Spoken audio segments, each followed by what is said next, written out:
Hey, what's going on, everybody on YouTube? Thank you so much for checking out my guide for the Assassin Zero class for Borderlands 2, which is just a fucking awesome game. So far, I really hope it gets Game of the Year.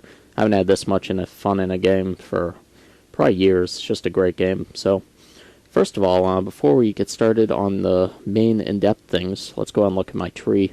I'm about level 25 now, so I think that gives me enough experience with this class in game to make a guide on it. I'm going straight left tree, crit damage. As you can see in my setup here, I chose to go down this way. Just get that early critical hit damage. This is more of an accuracy tree. Besides that, which I'll probably pick up later. So the reason why I went down this way is just to get that damage, because it's all about I'm going all damage with this guy, gun damage, crit damage. This is a mixed tree, and this is the melee tree. So that's what I did there, if you want to take a look at that. Yeah, so let's talk about guns for a second. So, first of all, you're going to want a good sniper, obviously. If you have a gold key, a good time to use it is around level like 23, because that's the point in the game where the game gets a little bit tough, especially if you're playing solo. And you can actually get a pretty good sniper out of that. And I did at the time, it actually helped me. My favorite combo is sniper and shotgun. A lot of people have said that for the assassin, you're going to want like a sniper and SMG, but in my opinion, SMGs kind of suck in this game. And I find the shotguns, they go really good with your crit damage because the bullets spread so much. So you have a good chance of getting a critical hit with at least one of the pellets.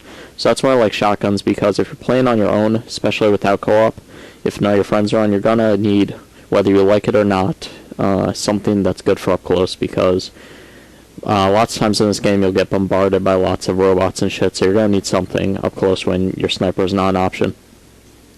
Now, you're also going to want any sort of weapon that has corrosive damage, and the reason why you want that is because corrosion is extremely strong against the robots in this game. And I'm sure a lot of you found out on your own, if you're the assassin class, it gets pretty tough, and corrosive damage rapes the robots, so that's definitely a good thing to have in your back pocket. You're going to want, ideally, a good corrosive pistol or assault rifle. Now I also have just an assault rifle just sitting around just in case, I get in a really bad situation. I need that.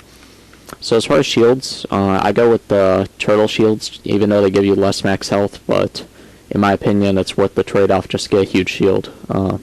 So you can take some damage, especially for those stupid-ass robots that swoop down and get rid of your shields. That's really annoying.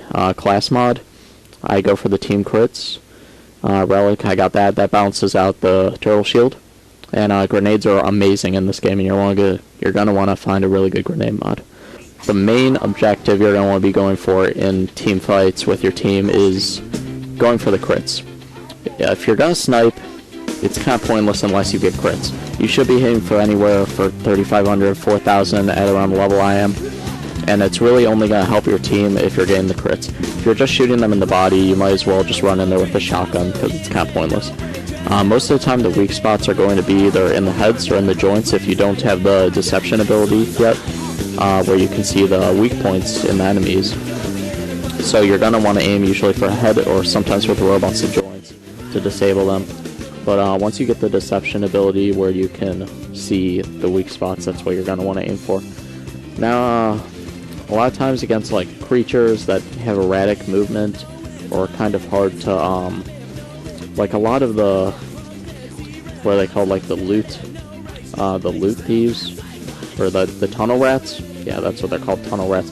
They have really like erratic movement, so it's kind of hard to snipe them sometimes, so it's good to just run in there with your shotgun and deceive, and then just go up behind them and blow them up, because you gotta use that skill to your advantage where you do more damage on the first shot you're collecting, you do more damage on when you come out of deception. Another good strategy is when you're in deception, if you fire your gun, you come out of deception, but if you're in your deception and you throw grenades, you do not turn on invisible. So a good strategy, if you're getting absolutely raped and you're about to die, is to go in deception and just spam your grenades everywhere, because then you'll still be invisible, and you can there's a good chance you can take out everyone. And yeah, so that's basically my tactic with this class. Just go for the crits and make sure you can do as much damage as possible. Stay in the back of your team.